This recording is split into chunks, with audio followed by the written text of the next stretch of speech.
the Industry 101 Summer School Series. Here are some highlights in this episode.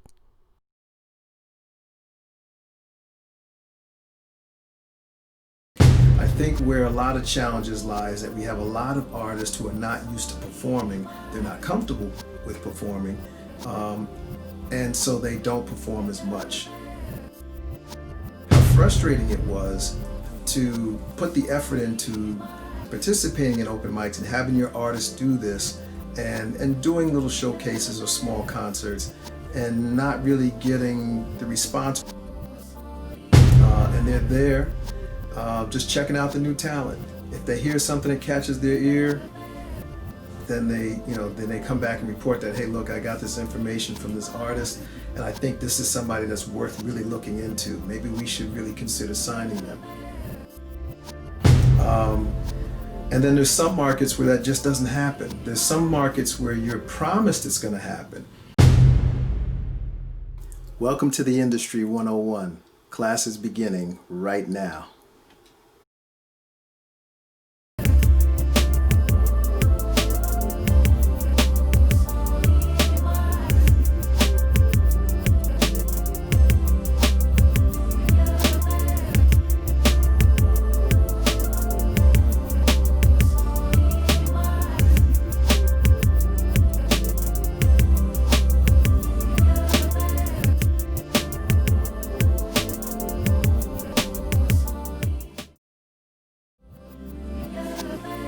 Hey, welcome to the Industry 101, where if you have questions, I'll get you answers. I'm your host, Robbie Jenkins, and today we're going to address a question from a manager who wants to know about the importance of open mics to a new artist, and another viewer who wants to know the difference between an agent and a manager. So we'll come right back and we'll address those questions. Stay tuned.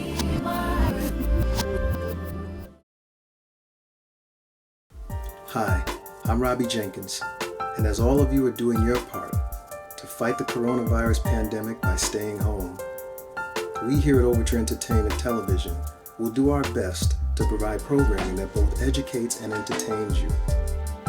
So please, stay home, stay safe, and tune in. Tune in. Tune in. Tune in. Tune in. Tune in. Tune in.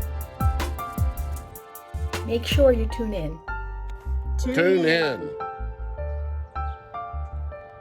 Tune in. Stay home.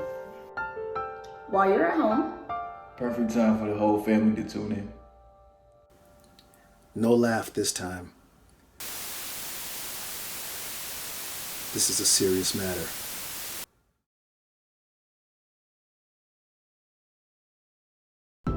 Are you a rap artist, singer, musician, or band? We have a program in development especially for you. Are you ready?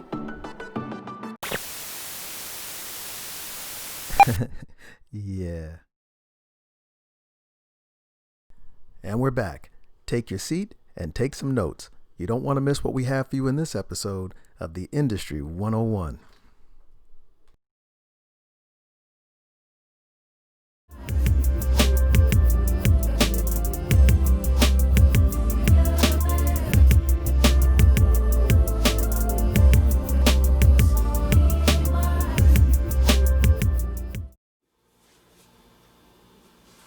We're back, and thank you for joining us.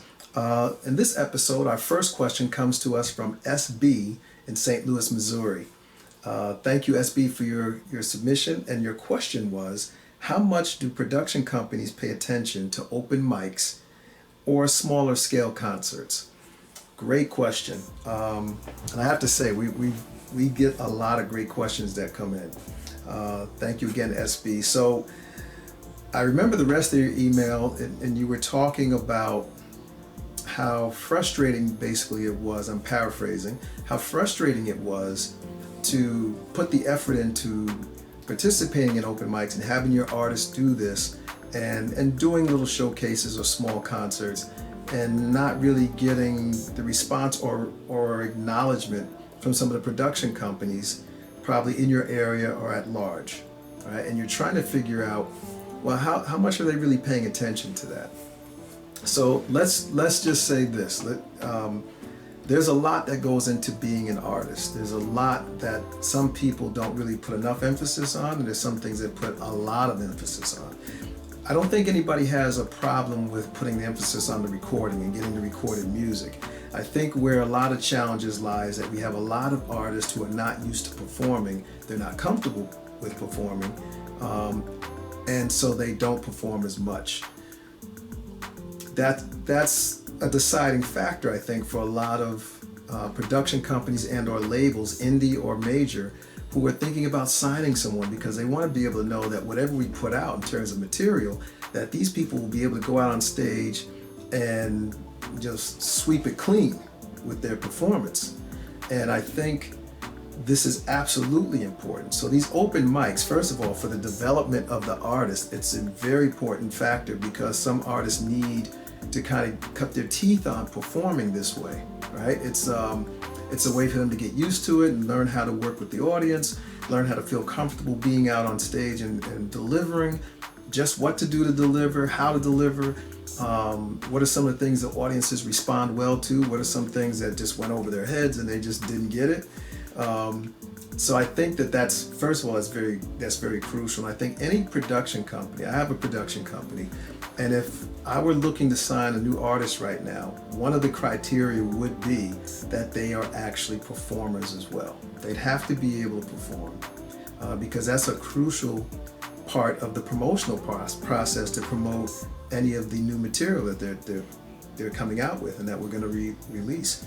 So I would say they absolutely do pay attention to that. The challenge, I think, is getting them to come, getting them to attend, because there's some people that, depending on, and I don't know what it's like in St. Louis, only you would know that, but I think in certain markets, it's hard to get record executives or even their representatives to come out and check out an open performance. I know in certain markets, it's a regular thing where on certain, one night out of the week, the record executive or their representative will go to an event, an open mic, and it's usually after work. They usually start like maybe 6, 7 o'clock, sometimes 8, and they're there just checking out the new talent. If they hear something that catches their ear, then they come back and report that, hey, look, I got this information from this artist, and I think this is somebody that's worth really looking into. Maybe we should really consider signing them. And then there's some markets where that just doesn't happen. There's some markets where you're promised it's going to happen. A lot of events where I call the pay to play, where you can perform here, but you're going to have to buy or get people to buy X amount of tickets, and there's going to be a representative from this label there, so they'll be in the audience, so this is a great opportunity for you. And that's not to say that sometimes that's not true. Sometimes it is that, sometimes it's not, right? So what you're looking for, I think, SB, is something where you are guaranteed that they're going to be there, or somebody's going to represent this company and come check out your artist. And if you're if St. Louis is a market where it's difficult to get people, to come, then if they will not come, then you bring it to them. And the way you do that is you make sure you have someone with the capacity to capture footage of this performance, right? And the importance of this is that it also captures the response from the audience, because that's what you want them to see. Not so much just that your artist is capable of performing, but how the audience responds to that performance, because that's what's going to get them excited. They see hundreds of talented people all the time. They want to know how the audience is, how are they taking it in? Do they really feel this artist? Are they really moved to the point where it's like, wow, this is the best thing I've heard or seen in I don't know how long. So you get that shot on camera, get that video footage. If it needs editing, do a little, but don't do a lot of that. You don't want to doctor it up too much. You don't want to throw a lot of graphics and stuff on there. Minimal graphics at the beginning, minimal at the end. contact information. Make sure you put contact information where you can be reached in case said presentation somehow gets separated from the email when you send it in, or if you somehow mailed it in. I don't know if you send it in on a flash drive or whatever you do, but you want them to still be able to make that connection with you to say, hey, look, SB, we really liked your artist. We're interested in talking to you about it. If nothing else, it still builds up your artist's repertoire performances and builds up their resume, builds up their experience to keep doing these performances. They could never hurt. I know that most people want that, they want that, that golden ring, that brass ring at the end. They just want to grab it and say, okay, we won. We got a deal out of this. Everything is not going to lead you directly to a deal, but everything is a part of that journey to getting there. So I think it's really more important to focus on the development of your artist and their craft, and document everything, with pictures, still pictures, and video. So you have all that stuff compiled, and whenever it's necessary, then you can present it. And that's, to me, I think that's just as important as getting a production company to pay attention. Everybody's not going to have an overnight success. In fact, some overnight sensations that people talk about are about 10 years long. So it's a long night. That's probably a little short of what Rip Van Winkle slept. I think he did 20 years. But the bottom line is that this is not a race. It's a marathon. You're running a marathon, and you just want to get to the end of it. You want to make sure you last. And the way that people last is if they're consistent and they develop their craft to the point where it's undeniable that they are who they say they are and who you say they are as a manager, right? In fact, if you've developed your artist enough, you won't have to oversell them at all. Their ability to just do what they do will just happen,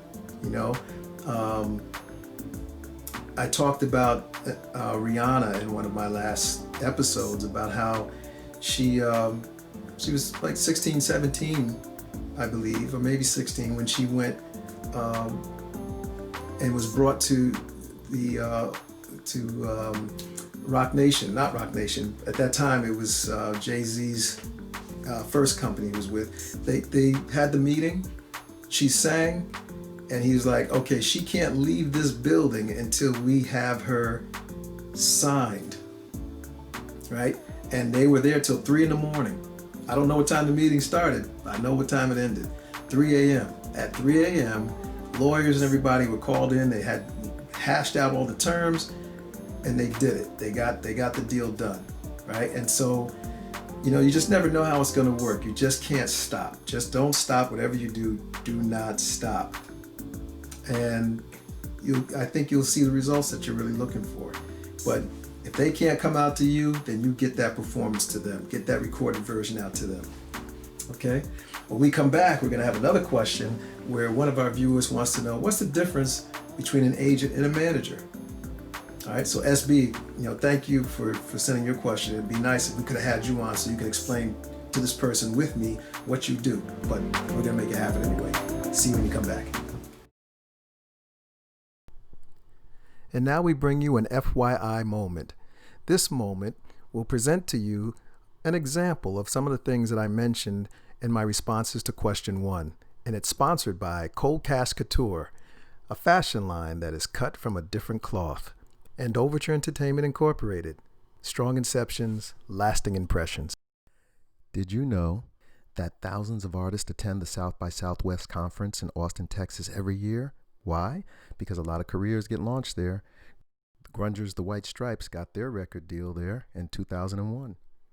And even I just learned that the late Amy Winehouse got her launch there in 2006.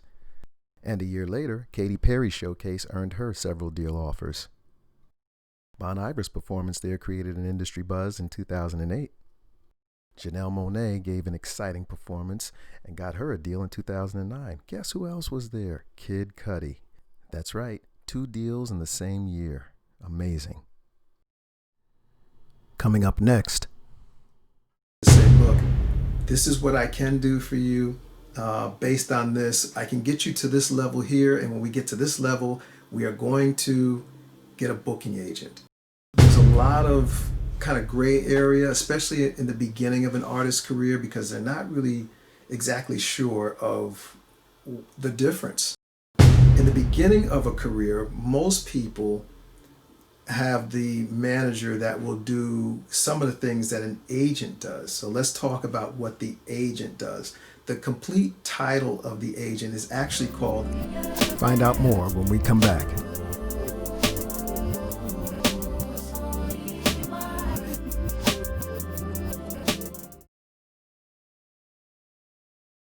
Provides young people opportunities to use their creative spirit, to develop their individual artistic talents, and to develop new works of art while participants work in a diverse ensemble setting.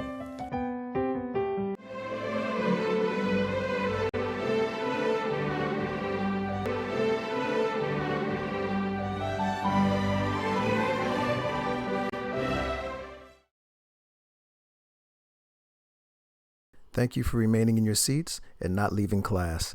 And now, question 2 in this episode of the Industry 101. Don't forget to stick around for your assignment at the end.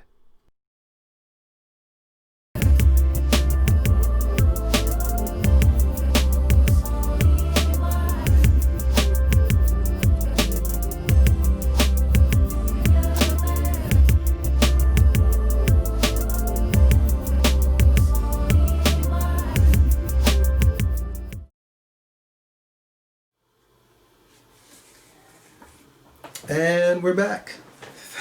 Thank you for coming back to our second segment of the Industry 101. In this episode, we have our second question coming from someone who's submitted to us before. That would be BG of Greenwich, Connecticut. BG, thank you. Thank you for your second submission and welcome back. So BG's question today, which is a very proficient one, is what's the difference between an agent and a manager? All right, so that's a very good question, and it's one that gets kind of blurred a lot. There's a lot of kind of gray area, especially in the beginning of an artist's career, because they're not really exactly sure of the difference. And for some, there is no difference. So what I'll do first is I'll just clearly define in the simplest terms possible what each role is. Let's start first of all with there are several types of managers. There's a personal manager, a business manager. Your personal manager is the person who gives you the advice on your career. They advise you on the things that you should be doing to advance your career based on their area of expertise. They bring that knowledge to you and they share that in the form of giving you counsel and saying, look, based on where you say you want to go, this is what I think you should do. A business manager doesn't do that at all. The business manager deals with your finances. It is basically, I won't say basically, but it's a certified, think of it this way, a certified public accountant, right? Who does manage your funds, but the reason why we call them a business manager is because they can look, a good one can look at your contract and say, based on this agreement that's in front of us, here's how this will affect you financially, long-term and short-term. So they're called a business manager because they do understand the business aspect of it, and they made that connection as to how it will, coincide with your financial picture in your future. So I'm going to, BG, if you will allow me, I'm going to make the safe assessment that what you're really going for is what the personal manager does, because a lot of people get that part confused. So in the beginning of a career, most people have the manager that will do some of the things that an agent does. So let's talk about what the agent does. The complete title of the agent is actually called a booking agent, right? So in the music industry, what a booking agent does is they will take on the role of finding you gigs or work, right? So their job is to, anything that has to do with performances or any kind of appearances or other engagements where you may, even if it's speaking engagements, they will be the one to handle that aspect, to do the negotiating with whoever the promoter is, to book you for a specific date, for a specific event, for a specific amount of money. And they work out the terms of payment, and it's done, right? They take care of all the paperwork along with your entertainment attorney. They have all those agreements all kind of worked out. Most business managers have already worked out a system of how they do that. They don't necessarily need your attorney to get that done. You and your personal manager will kind of get that straightened out with your booking agent in advance. In the beginning of most artists' careers, when they start looking at managers, they start looking at them from the perspective of what the agent actually does. I just need some exposure. I need you to get me exposure. Can you get me some gigs? Can you get me into some showcases? Can you get me into some open mics? Can you get me out there where people can hear? I just need to be seen and heard, right? That's actually not the manager's job. And where things get a little kind of messy is that most managers are willing to do that in the beginning because they really believe in the artist. They want to see them excel and really explode on the scene. And so the artist kind of doesn't understand why they can't continue to do that. So I think what the challenge is for the manager to take it upon themselves to say, look, this is what I can do for you. Based on this, I can get you to this level here, and when we get to this level, we are going to get a booking agent, right? And they should have that conversation early. Most really good managers do. The other thing too is the percentages. They're about the same. A manager's percentage is anywhere from a range of 10 to 20% of your gross intake, and the booking agent is about 20% usually for booking your shows. That's pretty much what is commonly done. If there's anything different than that, then it's been negotiated and accepted if that's what actually happens. But that's primarily what these two people do. And I think if you have a really, really good team, then your personal manager becomes kind of like your point guard on the team. He's on the floor calling the plays. He's got the business manager who's handling the finances. He's got the booking agent who will take care of booking you gigs. He's got the entertainment attorney who's going to negotiate all your agreements. And you have a publicist who's going to make sure you get the proper exposure and publicity, which will make the well-oiled machine work so well that your career can't help but thrive and move forward. So a lot of times when you see some of these artists that are really going out there and they're really just kind of exploding on the scene like that, there was a team of people working behind them, and more than likely it was kind of spearheaded by the personal manager who worked very close with the artist about what their goals are and what they want to achieve, and just they have different time frames that they're trying to work within to make sure that this stuff happens in a timely manner. So basically that's pretty much how that works. I hope that was clearly defined enough for you, BG, and for all of those out there who needed that. And we'll be right back after these messages. Stay with us. Lovely day, lovely day, lovely day, lovely day, lovely day, lovely day, lovely day, lovely day, lovely day, lovely day.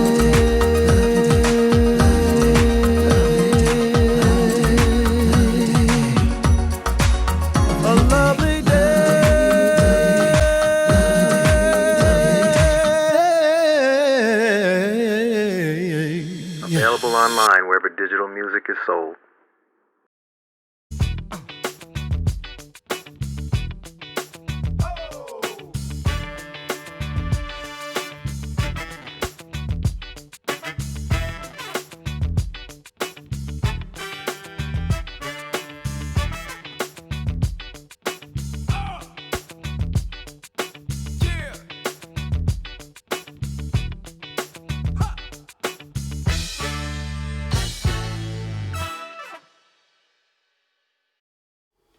Get ready to take notes, because here's this week's assignment.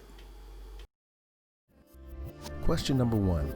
How much do production companies pay attention to open mics or smaller concerts? In my response, I said the following.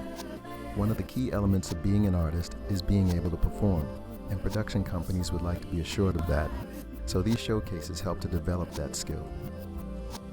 What happens off stage is just as important as what happens on stage, so the audience response is another way to gauge the effectiveness of your performance. Unfortunately, a lot of executives may not be able to attend your showcase, so capture it on video and send it in. Make sure to include a wide shot so it includes your audience. Question number 2.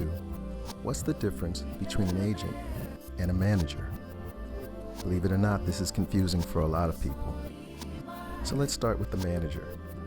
His or her role is to make sure that they give you the proper advice for you to make your career decisions, and it's based on their area of expertise. The agent's job is to get you performing in front of your fans as often as possible. They usually work pretty closely with your manager to make sure that you're in the best suited performance situation. In the beginning of your career, it's sometimes difficult to find a booking agent who will take you on as a client. So some managers will wear both hats until such time arrives. It's not a good idea to do that, however, on a long-term basis. Lines get blurred and things get confusing. So your manager should let you know that right up front. And this episode's tip, this is not just your career, it's your life. So whoever's working with you should have experience or access to resources. Stay mindful. And that about does it.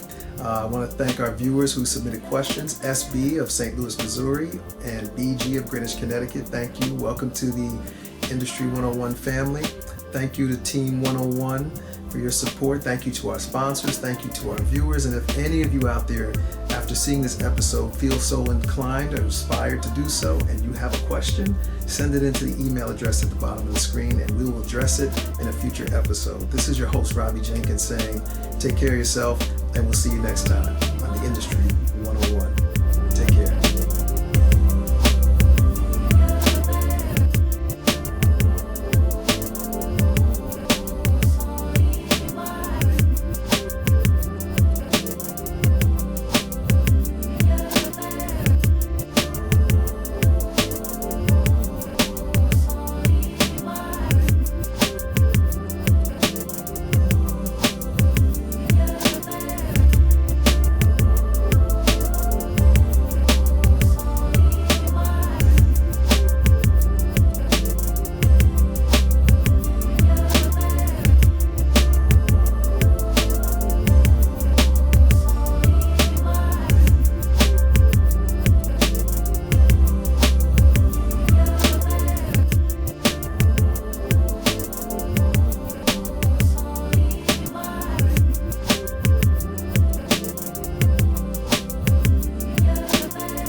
Yeah.